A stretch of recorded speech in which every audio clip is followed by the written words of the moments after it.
There is a place, frequently forgotten in the backstage of brilliant stories, where real truth lives. Not on gleaming stages, not in cameras of millions of people, not on social media where everything is filtered and perfect, but in the silences. In the glances exchanged when nobody is watching. In the whispers of a mother who saw absolutely everything happen and carried that knowledge inside herself, alone, for 2 decades. Carried it like a secret that weighs like lead, like a truth that burned more and more with the passing of time. Sonya Curry is here, in this exact moment, before a camera. Deep breath that comes out slowly, decides that she can no longer remain silent, that the silence has become unbearable. The last 20 years have passed. The basketball seasons came and went one after another. The perfect images multiplied through social media feeds around the entire world, creating a collective illusion of perfection. But she, mother, perceptive observer, invisible witness, knows something that the entire world is unaware of. Something that burned in her chest for so long that she can almost not breathe properly. And it is time to finally say out loud that which only she knows. That which only a mother could know. A mother knows things that nobody else knows. This fundamental truth comes out of her like a whisper that echoes throughout all the silence. And it is impossible not to feel the weight of those words when she pronounces them. Because it is not just a common phrase. It is a revelation. It is the result of 2 entire decades of careful and meticulous observation, of sleepless nights where she reflected on patterns invisible to the eyes of others, of silent moments where she saw things that absolutely nobody else could detect. You can perceive that there are 2 completely different worlds when you are the mother of someone who has become famous. One world exists where everyone sees the meticulously composed photos that seem spontaneous, the perfectly aligned smiles, the success stories that seem taken from a Hollywood script written by brilliant screenwriters. Sonya knows that world very well. She lived in it for 20 years, navigating its brilliant corridors, participating in its pompous ceremonies, watching its triumphs amplified for millions of people.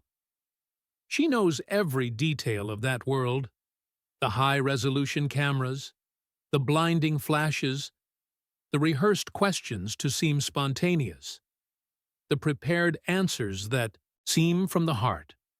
Sonya lived in it for so long that she could trace its perfect map with eyes closed.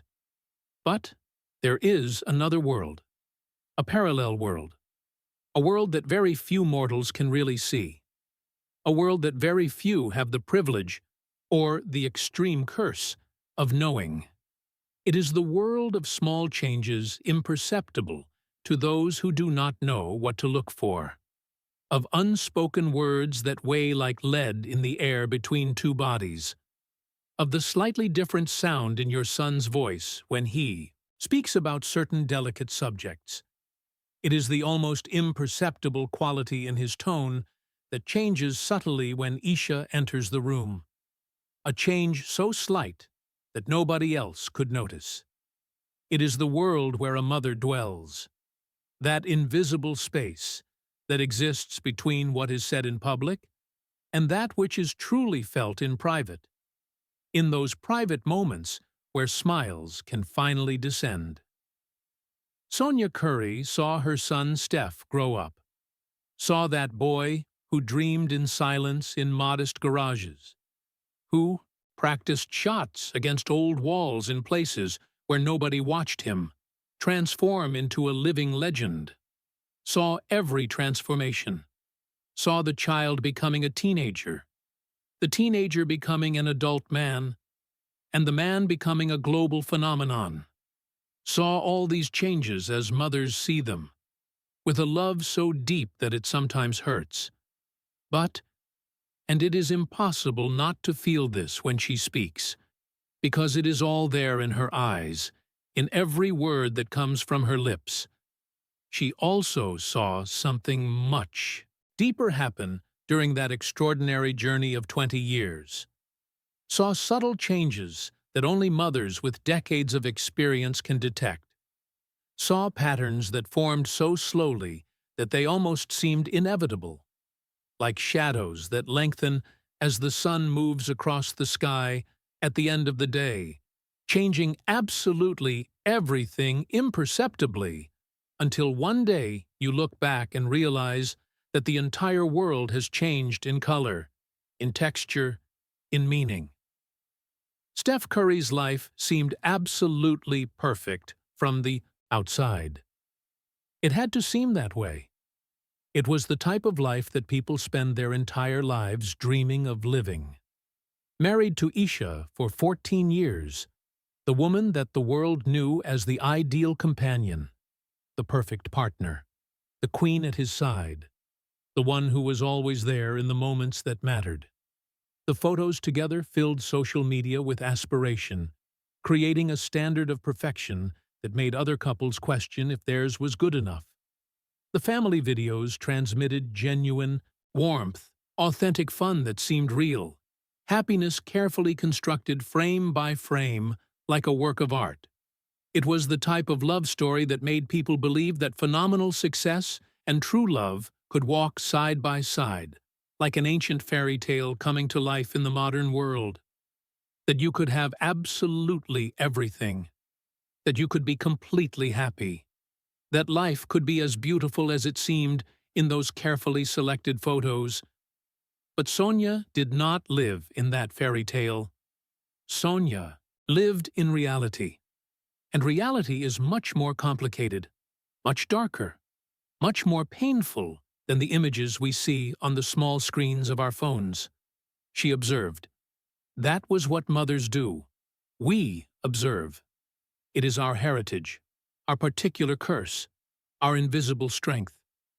We notice when a breath changes depth in an apparently common and relaxed conversation. We perceive when a hug lasts less time than it should last, when the pressure of hands is lighter than normal, when there is emotional distance, where there should be proximity and warmth. We know the particular pattern of silence when something important is being set aside. That specific type of silence that is not peace, but is containment. It is like having an emotional radar built over 20 years of intense love and constant vigilance, of sleepless nights, of constant and dedicated observation of someone you love more deeply than you love yourself. The first signs were not obvious or glaring. They were not those dramatically revealing moments that you see in movies, with explosive fights in the middle of the night or dramatic admissions. They were the small things. They were the details that bite silently, that accumulate over time like water dripping constantly on a stone, slowly sculpting something new. Sonya began to notice, early in the first 5 years of Steph's marriage to Ayesha, how he behaved differently when Ayesha entered any room. It was not something terrible or abusively obvious. It was not something you could point to and confront. It was just different, as if he adjusted something fundamental inside himself, some essential part of his being that he kept only for himself. Put a certain rehearsed expression on his face, changed the tonality of his voice, not drastically, never so drastically that someone could objectively notice, but with the exquisite subtlety of someone who learned over the years to be extremely careful with every word that comes from his mouth. A mother knows things that nobody else knows, she had said to herself at that time, in the private moments. It was in that type of silent conversation that mothers have when they are alone, driving through deserted streets at dawn, washing dishes alone in the empty kitchen, lying in bed unable to sleep. Conversations where we can be completely honest because there is nobody to judge us. It was a truth that haunted her. a truth that she could not easily share with anyone. Because how do you explain to another person that you see your son slowly disappearing? How do you narrate that type of sadness to someone who does not have a mother's context? Steph changed. Not always dramatically or in an obvious way. Sometimes so slowly that you can only perceive it when you look back, when you compare photographs from 5 years ago with photographs from today. And you see the difference. You see how that smile was different. You see the different quality in the eyes. You see the difference in the depth and authenticity of that happiness. You see the brightness that once was there, that brightness that came from someone who was truly free, truly at peace. And you notice how that brightness gradually disappeared, like the sun setting, until one day you realize it is dark. He was always smiling. Steph Curry does it well, after all. He is a superstar. He was trained since childhood to offer the world a happy face, to maintain composure in all circumstances. But there was a different quality in that smile over the years. It was a smile that did not completely reach the eyes. It was a smile that seemed tired to the bones, a smile that cost something, a smile that required sacrifice. Over the first 8 years of marriage to Ayesha, he began to agree with things, always agree, without questioning, to constantly adjust himself, to mold himself around other priorities that were not his, that had nothing to do with his true dreams, that in fact often stood directly in his way. Sonya saw him do this repeatedly, saw the pattern form like a scar that deepens. He would cancel plans with family because Ayesha had something important, a professional meeting, a business event, a commitment that had been scheduled months before. He would adjust his sacred routine, that routine that was absolutely vital for his mental and physical health. He would alter his training schedules, those schedules that he had carefully built over 15 years. He would sacrifice his personal preferences, the small things that made him happy, the things that recharged him, the things that made him feel alive. And he did all of this with a certain, very specific type of smile. That smile that says, it is okay. It is the price of love. It is what you do when you love someone. It is what you offer when you really love. But Sonya knew that smile very well. She had seen that smile before, in her own life, in her own relationship decades ago, and knew exactly what it cost. She knew how much of yourself you had to constantly deny. She knew how much of your own soul had to be sacrificed on that altar of keeping the peace, of keeping the relationship functioning. How is it possible for someone to live constantly molding themselves to function for another person? How is it possible to continue doing this year after year for more than a decade and not lose entire pieces of yourself in the process? How is it possible that a man so brilliant, so talented, so extraordinarily worthy of love, slowly learned to make himself small? Sonya asked these questions to herself in silent moments, driving alone, washing dishes alone, lying in bed unable to sleep. And the answer always came back to the same point, like a record that cannot stop playing. Because he had learned, somewhere along the way, that to love meant to absolutely deny himself. That love was constant sacrifice. That to be loved meant to be willing to completely disappear. There were also the conversations that Sonya witnessed. These tense moments where Steph vulnerably tried to share something with his wife. An insecurity that had haunted him for years. A concern about his mental or physical health. A feeling that surrounded him like fog.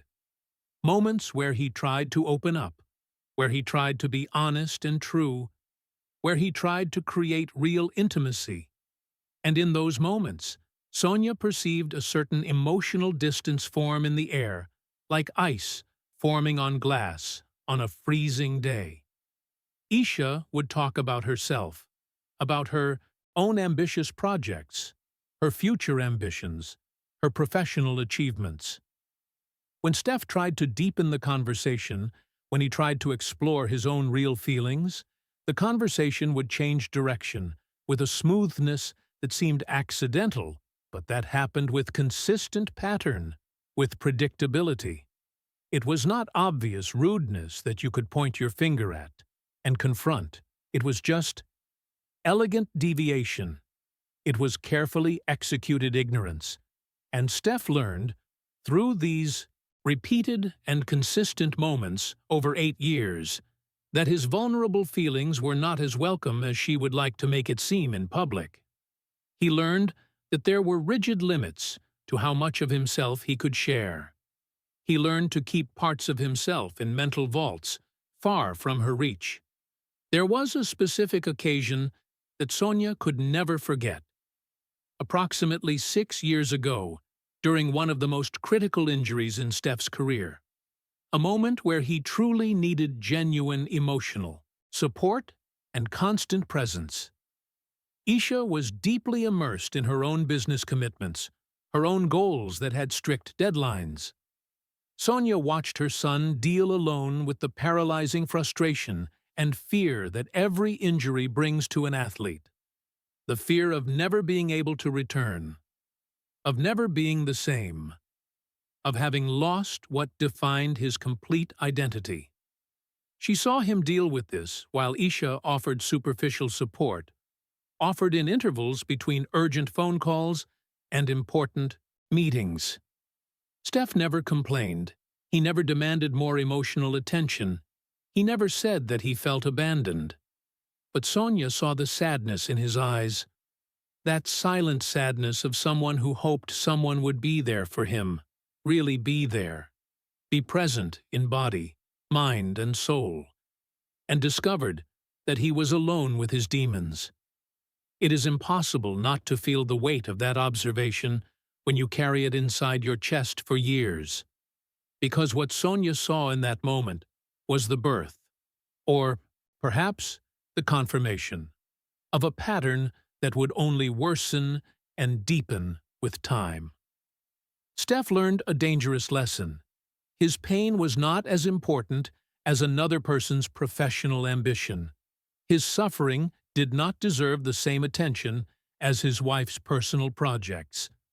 Then came the small sacrifices that accumulated, the constant schedule changes, the cancellations with family that were always made with a smile, always with elegance, always with grace. Sonya saw Steph agree to decisions that absolutely did not serve him well, adjustments in routines that were important to him, alterations in commitments that meant something personal.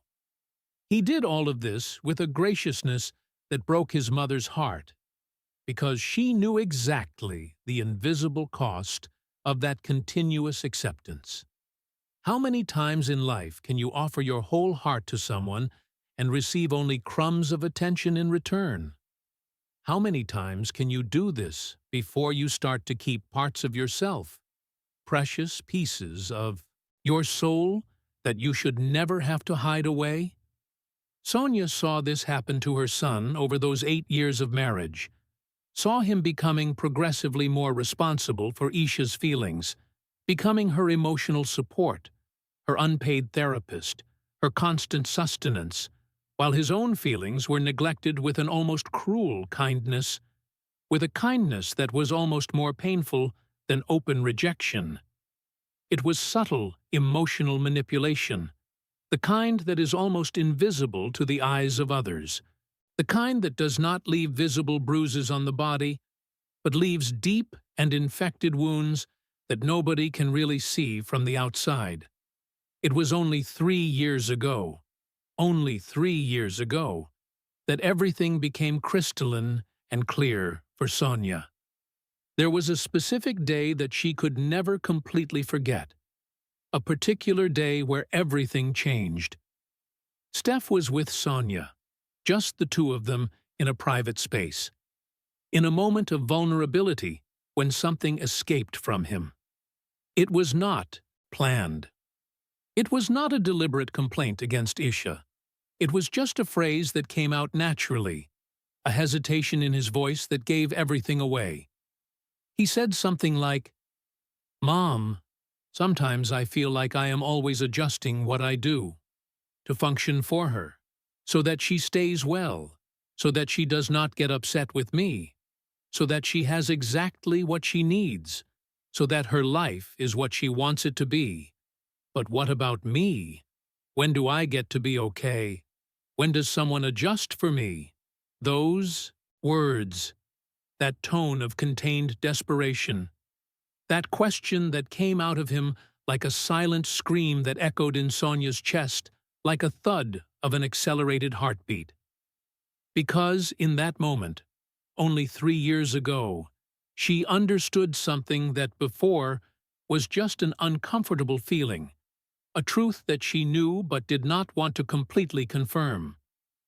She understood that Steph had completely accepted this role, the role of man who constantly sacrifices himself to keep the peace, the role of husband, who walks on an invisible tightrope, always careful, always adjusting himself, always trying to be the person that another person wants him to be. And even worse, much worse, he had learned, somewhere deep along those 8 years together, that this was love. That this was what it meant to be in a relationship truly. What weighed most heavily on Sonya was the absolute helplessness. That paralyzing feeling of knowing deeply that something is wrong, of seeing in real time someone you love more than you love yourself adjusting to a situation that absolutely does not serve him well, and not being able to do absolutely anything that really mattered. Because Steph was an adult. Because he had every right to make his own choices, even if they were the wrong choices. Because he defended Ayesha when anyone raised questions. Because any intervention could be seen as invasion, as lack of respect for his autonomy. So Sonya carried this painful knowledge for the last 3 years. Alone, heavy, like a stone on her chest that became progressively heavier with every breath she took. But there had come a moment, and that moment is now, in this studio, on this camera, when Sonya could no longer stay quiet. That her silence, however well-intentioned it was a form of abandonment. That keeping silent about what she knew meant, in a certain way, validating the invisibility of her son's suffering. It meant tacitly agreeing that this was acceptable. It meant allowing the public narrative to continue without the truth that could redefine everything. When a mother finally speaks, she does not just speak for herself. She speaks for all those who learn to suffer in silence, keeping the peace while their own fundamental needs were ignored. She speaks for all those who were taught, from very early in life, that to love means to disappear as a person. She speaks for the vulnerable part in each one of us that desires to be seen, truly seen, not just observed, not just tolerated. That desires to be recognized and validated. That desires to be truly supported by those who say they love us deeply. Sonya Curry is here in this moment. Deep breath. Letting that breath come out slowly. And the truth, that truth that burned in her chest 3 years ago, like contained fire, finally finds its voice. Finally has permission to be said out loud. Finally can be shared with the entire world. Because silence is no longer an option. Silence has become an accomplice. There was something more that nobody could imagine. There were consequences that Steph would have to face soon. There was a complex moral choice that was approaching. The choice between continuing to live in the pattern that had become comfortable through 8 years of familiarity and repetition, or finally allowing himself to be seen in his full and vulnerable truth. And this choice would not be easy, because when you spend entire years constantly adjusting yourself, when you have learned to deny yourself so completely that it has become second nature, it is absolutely terrifying to consider the possibility of simply stopping, of simply saying no, of simply demanding with firmness that your pain be taken into consideration as important matter. Sonya knew this deeply. A mother always knows what her son is about to face. And she is here, finally, to say that he deserved much better. That he deserved love that did not require constant and degrading self-sacrifice. That he deserved to be with someone who truly saw him, really saw him, beyond the images, beyond the careful performances, and loved him for exactly who he was, not who she wanted him to be, not who made her life more convenient, but who he truly was in his essence. The truth is that motherhood is also an act of extraordinary courage. It is the courage to name that which nobody else dares to name, because it is much easier to remain silent. It is the willingness to be unpopular, to be seen as a villain, if it means protecting the one you love above all else. And Sonya is finally in complete peace with this truth, because there was no more silence that could fit in her chest. The silence had leaked long ago, causing silent damage. What there is now is only the truth, clear, painful, absolutely necessary. The truth of a mother who has known her son since before his first breaths. The truth of someone who saw him grow for 20 years, transform, and slowly lose himself in a relationship that consumed him like fire consumes dry wood. The truth that now, finally, can be said out loud before the entire world. Steph now needs to make a choice that will define the rest of his life. He could return to that comfortable place of self-denial. Comfortable because it was familiar, because he had learned the steps of that dance 8 years ago. Or he could embrace the truth that his mother finally named today in this studio and recognize that he deserved much more, that he deserved love that saw him completely, that he deserved a partnership where he was not always the one who adjusts, always the one who yields, always the one who places another's feelings above his own. This journey, this difficult, complex, painful, and deeply transformative choice, is only the beginning. Because when the truth is told, when reality is named out loud, there is no return to the previous illusion. There is only the path forward, full of uncertainty and possibility in equal parts. And Sonya Curry is here, beside her son. Not physically in this studio, but in spirit, in heart, in truth, as a mother always is. Not to guide every step. He needs to make his own choices now, needs to find his own true path, but to be present, to witness his pain and his transformation, to remind her son that he deserved to be seen, honored, truly loved. Because a mother knows things that nobody else knows. And now, the entire world also knows. And with that knowledge came responsibility. Came the need to look at our own relationships and question if we were really loving or just keeping the peace, if we were really seeing the people we love or just expecting them to disappear.